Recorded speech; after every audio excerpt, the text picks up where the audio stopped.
Hey everyone, it's Jacqueline for Pixie Dust PhD. I am filming this on Sunday, November 14th. This is our month 21 creator update. This is coming a little bit late for the monthly creator update. Normally I would try to post it on yesterday, the 13th, that Saturday. Instead of the monthly creator update though, you did get the Boo Bash vlog. This is late simply because I was out of town this weekend, so we left sort of later on Thursday and then just got back today on Sunday. Because I run stats through the 10th of the month, and for anyone new, the reason why I do that is because I posted my first video on the 10th of February, so that is my month in my head.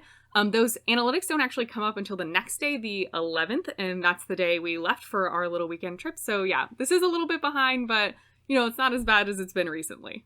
Anyway, in this monthly creator update, we will of course do stats for month 21, so that runs from about mid-October to mid-November. I'll update you on the lifetime stats, and we are getting closer to that 2-year mark for the YouTube channel, which kind of blows my mind. And we'll also do a little bit of ranting as per usual. I've gotten some questions in recently since posting vlogs, more personal life stuff, not really Disney stuff, but we'll go over answers to those. Thanks for your patience with this being a little bit late. It is also being posted in the Wednesday slot, which I normally never post monthly creator updates in the Wednesday slot, but since I'm still uploading twice a week, you'll get your normal scheduled Disney-focused content on Saturday.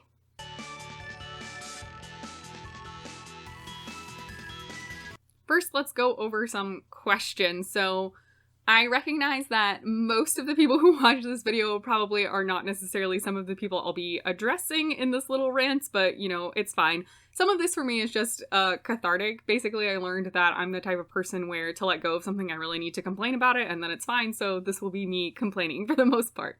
Since posting the vlogs, which I realize are a lot more personal, it seems to have invited a lot more personal questions into my life.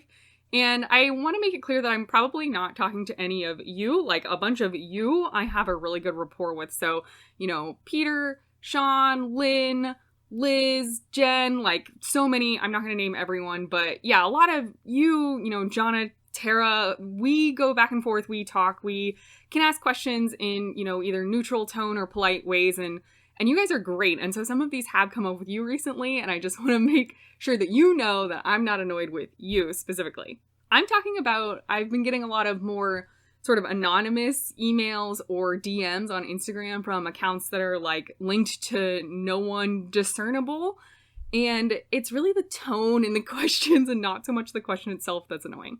So for example, I've been getting a lot of questions about Adam, my partner, and my marital status or relationship status or anything like that. For example, Peter recently brought this up in a YouTube comment, but he did it in a very normal, nice person way, as opposed to, some of the private means of messaging me that aren't posted publicly in the YouTube comments are phrased in a way like, oh, well, since you're sleeping together, you must be married, right? Like, that's not how you ask that question. Similar, the doctor thing I brought up in the Lowe's Royal Pacific Hotel review, and in a very positive way, they were calling me doctor, which I thought was super nice and like ridiculous, and it's not something I expect by any means, but I got a lot of comments following that since I'm married, it should be Mrs. anyway, which one, you've assumed I'm married, and two, even if I was, it would still be doctor. Like, that's how it works. My title is doctor from here until the day I die. That's just how it works. So anyway, to answer the questions, Adam and I are not legally married. That's a choice we have made together. It's not really something either of us are super interested in doing. I think the whole legalities around marriage are a little strange, if you ask me. When we met, we both had these opinions, and then I think they may have just grown stronger over time, and it has nothing to do with our commitment to each other at all. I also fully respect, most of our friends really want to be legally married, and that sanctity is important to them, and we fully celebrate that, and we're not going to stop anyone, and we don't tell people, that they should never get married and why it's dumb or anything like that. It's just not for us. But we are in a very long-term, very committed relationship. We've lived together for, more than 5 years now. We have shared bank accounts. We have shared credit cards. We obviously have a dog together. Like, in many ways, we are more married than some of our married friends who maintain completely separate finances and, don't have a dog or a child or, anything that they co-parent, basically. I'm not claiming that raising a dog is the same as raising a parent, okay? I'm not one of those people. But, we do have some shared responsibility there that, many of my legally married friends don't, and that's fine. Putting it simply, neither of us are just that into the concept of getting for real married. At some point, we will get paper married because there are things in this country where it's important to have spousal rights, like hospital visitation is a big one for me, health insurance is a big one for me, that kind of stuff. But the reason behind getting married, I think, for me, definitely, and I think I can speak for Adam on this too, would be to make sure that we have those rights for each other and not that, we want to be married and like, we're definitely not having a wedding and all of that stuff. So yeah, I've gotten a lot of questions about like, oh, did we have a Disney engagement? Or, are we married? All that kind of stuff. And the answer is no. No, we're not. It's not for us. I'm not judging you. That's totally fine, but no. The other thing that follows that has been a lot more of the, oh, when are you guys going to have kids? And I think that is, some people are asking it nicely. Some people are asking it rudely. That's how the internet goes. In general, I would just say, I think that's kind of a rude thing to ask overall, because there are a lot of people who want to have kids that can't for health reasons or financial reasons, etc. So it just seems like you're really prying into someone's personal life, especially because it's not something like Adam and I have brought up in the vlogs. There wasn't a prompt for you to necessarily ask that. That being said, Adam and I do not have kids. We will not be having kids. That's kind of the end of that story. The last question I've gotten, really only twice, I think, and I think this is actually a pretty fair question, is what are Adam's pronouns? Because if you may notice that I switch between they, them, and he, him. He uses he, him pronouns, like full stop. And when I'm just talking to him, or if I'm talking about him to one of my close friends, I'll use the correct pronouns. There have been instances in the past, not in the vlog type content, but, in the informational type content, where I will refer to my partner, and I always call him that, or I try to always call him that, and I'll use they, them pronouns. And so I fully respect that it could come off wherein I'm intentionally misgendering my partner. I'm definitely not doing that. I would never intentionally misgender someone.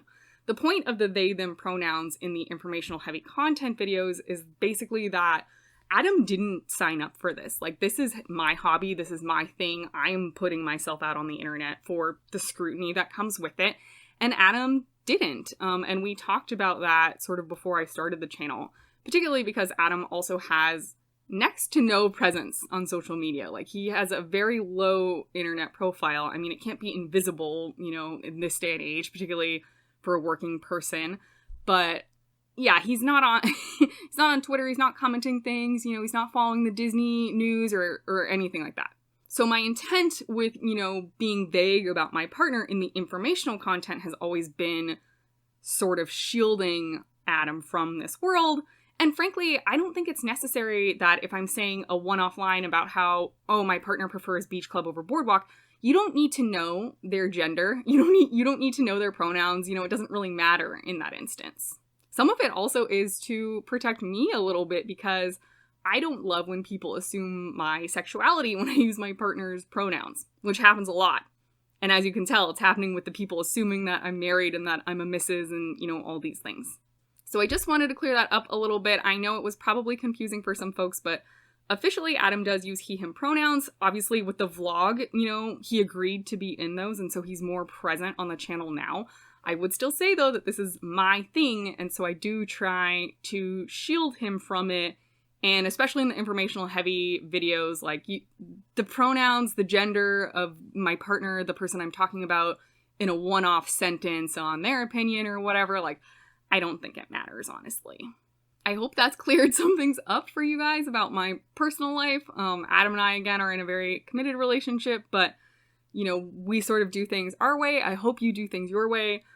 I know I've had some conflicts in the past where people suggest that me not wanting to get legally married is me not supporting the right for everyone to be legally married, and that is really conflated if you ask me, so I just want to make it super clear that I am thrilled for everyone who wants to marry anyone of any gender or sexual orientation.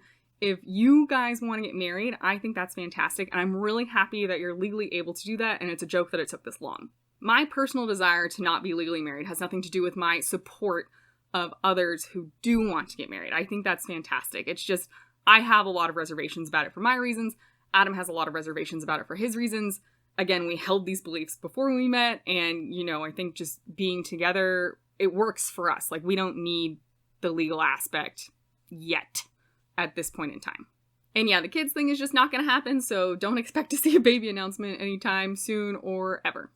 Thanks to everyone who's invested enough in my life, I guess, to ask questions, especially to those of you who are doing it politely or with a neutral tone. You know, I appreciate that you can want to get to know me a little bit better in a kind way. There just has been a little bit of an onslaught of some probing questions in not the nicest way, and that come off really judgmental. And I think, you know, I very much am a you live your life how you want to, and I'm going to live my life how I want to. And as long as you're not bringing harm to other people or actively discriminating against anyone, like, that's fine. So yeah, we're going to keep doing us. I've had a lot of people offer sort of relationship advice to me about why maybe we're not married. And I'm just going to say, you know, I don't really take relationship advice from strangers on the internet. So we're doing good. We really like it the way things are. We'll get paper married when, you know, the time is right. And that's that. I think, yeah, we just like our relationship how it is. Let's move away from that rant portion. That was a little intense even for me. Let's look at the month 21 analytics. So I plucked these from October 11th through November 10th. In month 21, we are back over 4,000 views for the month, which is great because we had that dip last month. And this came from over 2,500 unique viewers. I'm really pleased to see this because the number of unique viewers had dropped for a couple months in a row, and it's nice to see this back up sort of in what I would consider my normal range, at least as of lately. Of those 2,500 unique viewers, though, only 214 were returning, which is a little bit concerning because the past several months I had over 300 returning viewers fairly consistently, so I do feel like perhaps I've lost some of my base with the vlogs. I know it's not for everyone, and, you know, I understand, and we'll get back to informational content at some point, but for now, it's going to be more vlogs for a little bit. In month 21, the total amount of watch hours we got was just under 400. So again, that's maybe a little bit low, but it's certainly a healthy number, and I'm very good with that. View duration did dip. We are down now to 5 minutes and 46 seconds on average. While this is a lot less than it was last month, honestly, last month was such an anomaly, so I'm not that concerned. I think anything over 5.5 in the 6-minute range is good with me. And then, of course, because we did dip the pure amount of time, the percent view duration also dropped a little bit. We're now down to 43.9%. The number of impressions we got is more or less the same as last month, so we're at 50,840. It's just a few hundred more than last month. It's still less than sort of, you know, that month's 14 to 19 time frame where I was around 60,000, over 55,000 at least that whole time. So that is still a little bit of a bummer, but I mean, 50,000 seems pretty okay for a month. Interestingly, too, even though the amount of impressions was more or less the same as it was last month, I actually jumped quite a bit in impressions from YouTube, so we're now at over 35%. I'm really thrilled to see this so high. That being said, it didn't necessarily translate into a ton more views or a lot more unique viewers or anything like that. So I feel like I've been putting all my eggs in this basket of wanting to get more impressions from YouTube. And maybe that was wrong and maybe it's not working, but I still am really happy to see this at 35%, even if it's not translating into other stats improving. I think that's pretty cool. The watch time from those not subscribed, so here lower is better, is now at 62.6%.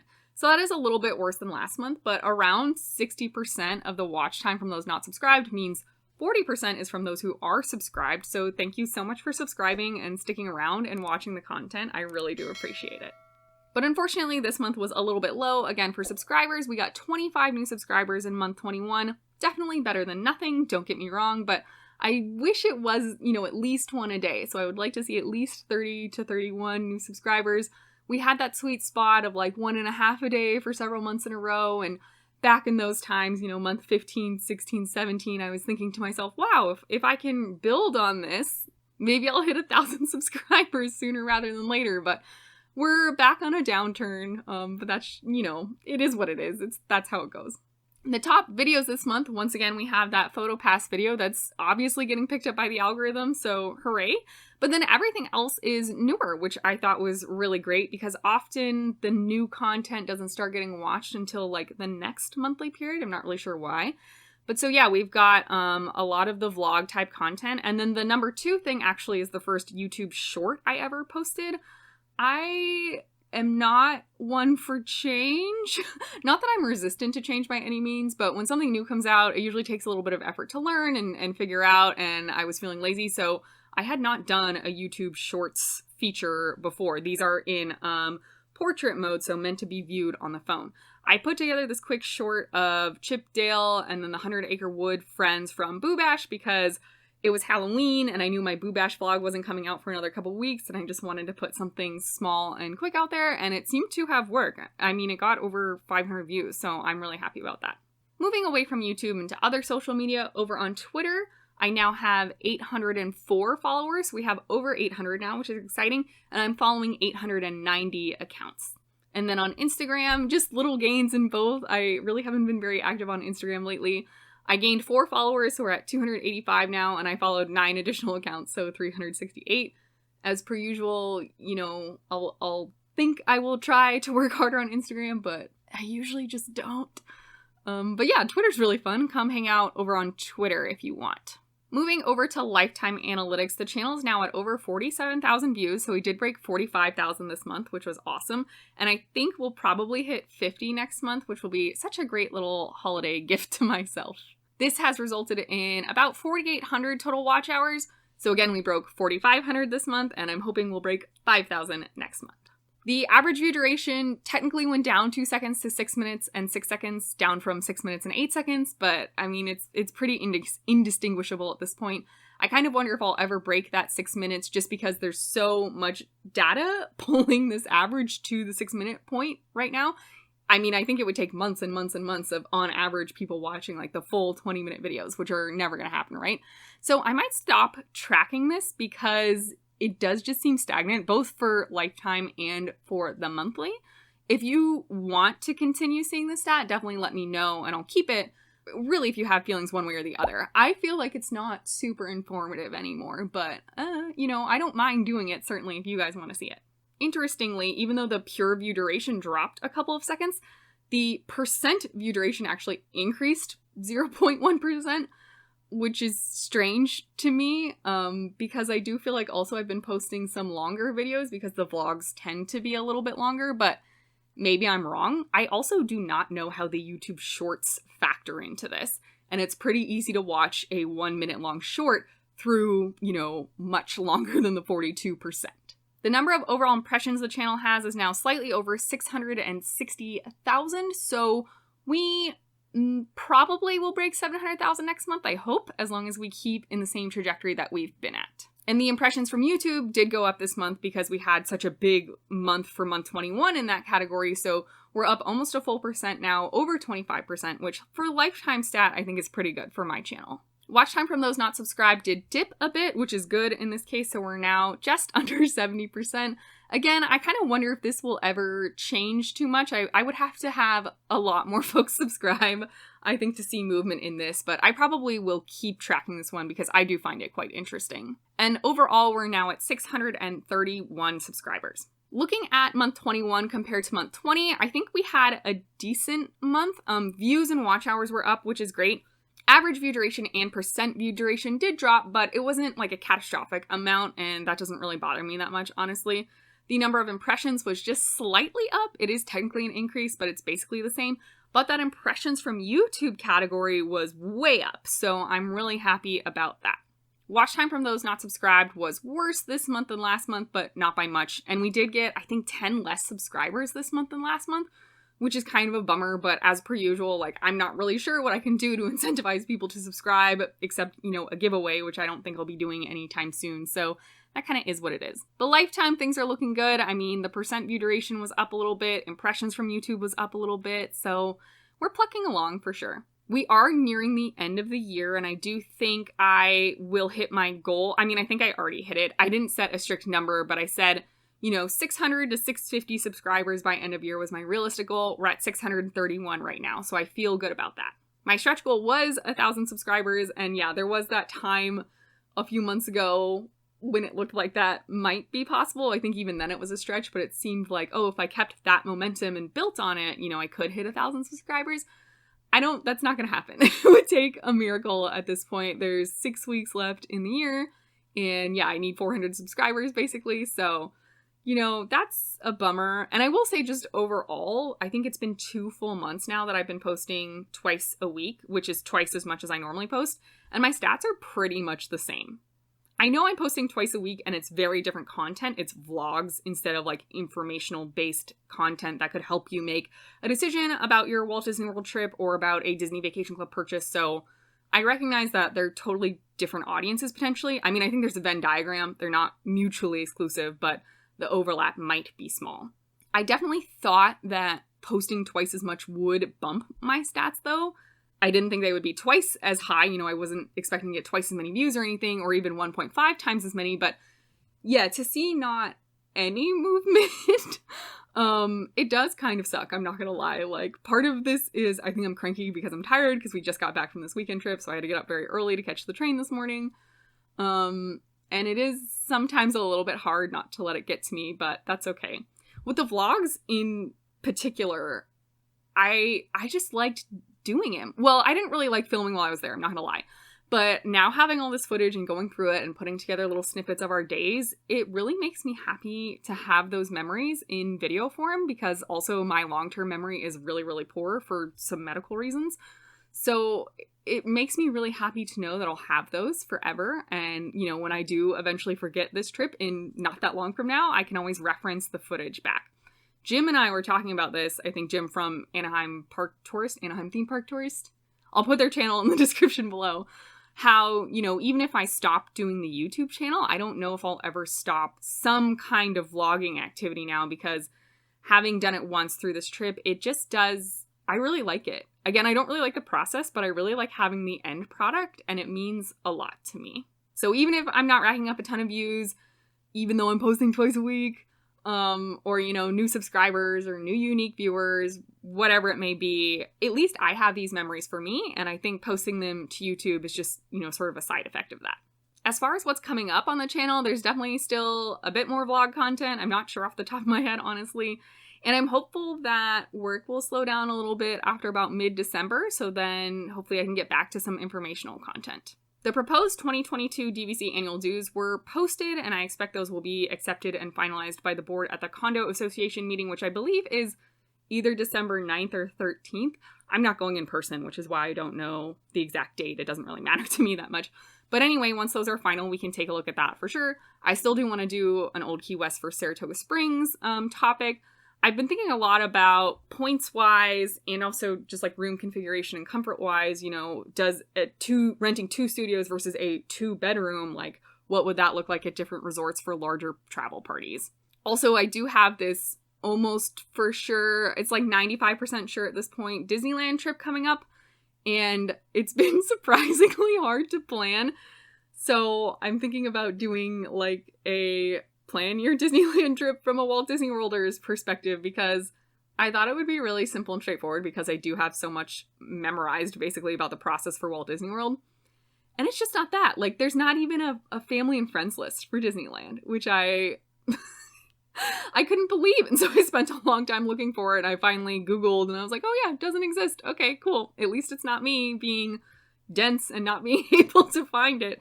So yeah, things like that, like the ticketing system. The system they use on the back end is clearly a little bit different, because, for example, if I buy under my name 2 tickets for Walt Disney World, then when I put them into my account, I can assign one to Adam.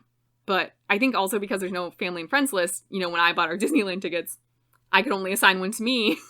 And then I had to get Adam to like log into his account to give him the ticket, or I could have logged in for him or whatever, but I couldn't just do it all from my account. So anyway, there's just some weird quirks that I'm working out. But I am excited to hopefully get to Disneyland in a few months here. And also, fingers crossed, my childhood best friend put in for time off to come do Disneyland with us, which would be fantastic because I haven't seen her since 2019 because pandemic. And we live on opposite coasts. So she lives back on the West Coast still, and I'm out here on the East Coast. So it would be super magical if she could come and we could do Disneyland together. But yeah, that's still a little bit up in the air. But I am pretty sure we're going to Disneyland. And then after that, I have no clue. I had high hopes about getting out to Paris this summer, but some things are up in the air with my partner's job right now. So we'll have to wait and see. So I'm not feeling good about that anymore. But we do also have a Southwest travel credit that we need to spend before April. And we've been tossing around ideas. And one of them is just to like head down to Disney World for a weekend. I don't know if we would buy park tickets because they're so expensive. But it just sounds nice to like go somewhere warm during, late February when it's going to be freezing here, and we will have been trapped in winter weather for a while. Like even today it was very cold. So it'll be months of cold by the time we get to, February, when we would maybe spend that travel credit. So we'll see, but lots of exciting stuff coming up. As per usual, if you have any constructive, critical feedback for me, I would love to hear it. I really am open to it, especially for those of you who sit through these monthly creator updates. You're just honestly like a solid group of people, and I really respect you.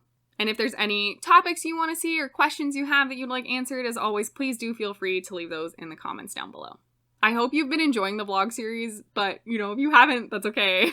I know most of you started watching this channel when it was information-heavy content, so I totally understand, but I'm enjoying the results of the vlog series. I'm really happy that they're there.